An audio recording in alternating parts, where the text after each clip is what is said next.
स्वागत है आपका हिंदी शॉर्ट हैंड डिक्टेशन में। इसी तरह के वीडियो और शॉर्ट हैंड के आउटलाइन पाने के लिए चैनल को लाइक करें, सब्सक्राइब करें और अपने दोस्तों में शेयर करें। और हाँ, बेल आइकन न दबाना भूलें ताकि हमारी वीडियो की नोटिफिकेशन मिलती रहे। डिक्टेशन स्टार्ट करते हैं।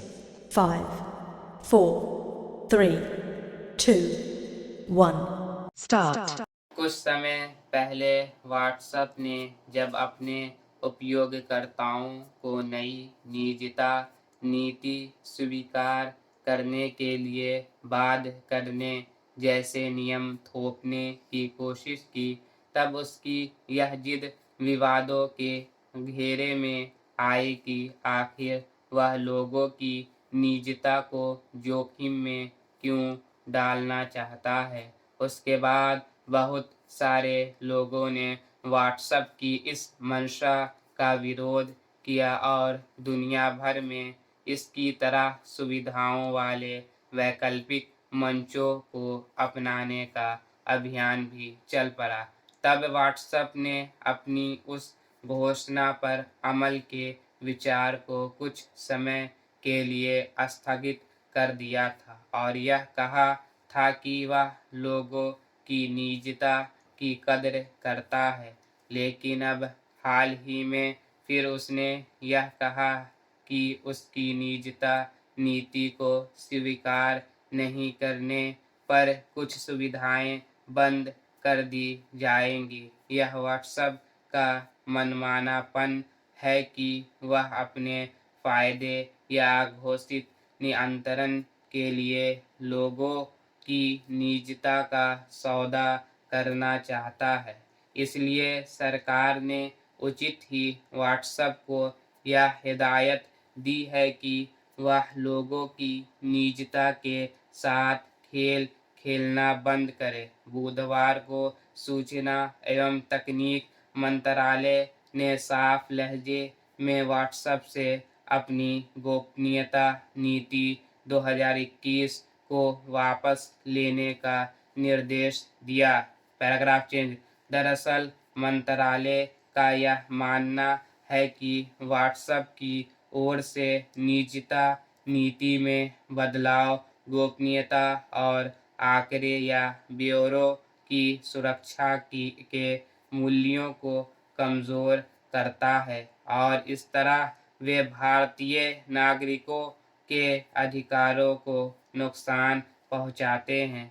कोई भी जागरूक और समान समझ रखने वाला व्यक्ति इस चिंता से सहमत होगा, लेकिन हैरानी की बात है कि इस कसौटी पर कोई वाजिब उत्तर नहीं होने के बावजूद व्हाट्सएप ने इस नीति को लागू करने की ओर कदम बढ़ा दिया। उसने इस बात का भी ख्याल रखना ज़रूरी नहीं समझा कि उसकी नीतियों से भारतीय कानूनों की कई प्रावधानों का उल्लंघन होता है। इसलिए स्वाभाविक ही मंत्रालय ने व्हाट्सएप को नोटिस का जवाब देने के लिए 7 दिन का समय दिया है और संतोषजनक उत्तर नहीं मिलने पर कानून के मुताबिक ज़रूरी कदम उठाने की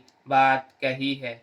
यूँ भी यह विचित्र है कि व्हाट्सएप भारतीय उपयोगकर्ताओं पर जो नियम थोपना चाहता है, यूरोप के लोगों को उससे छूट है।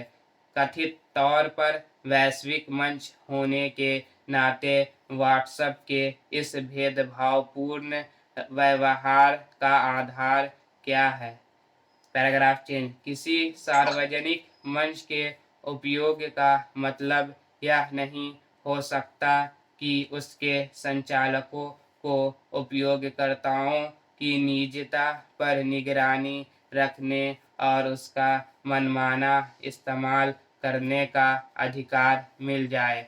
ऐसा लगता है कि व्हाट्सएप के कर्ता धर्ता अपने दायरे में आने वाले तमाम लोगों की गतिविधियों पर नज़र रखने की व्यवस्था बनाना चाहते हैं, जबकि अब तक यही व्हाट्सएप अपने मंच का उपयोग करने वालों को यह आश्वासन देता रहा है कि यहाँ आपकी हर गतिविधि शुरू से आखिर तक पूरी तरह निजी और सुरक्षित है। सवाल है कि आखिर अब यही व्हाट्सएप क्यों लोगों को अपनी नई निजता नीति के दायरे में लाना चाहता है और शर्तें नहीं मानने वालों के साथ भेदभावपूर्ण व्यवहार करना चाहता है।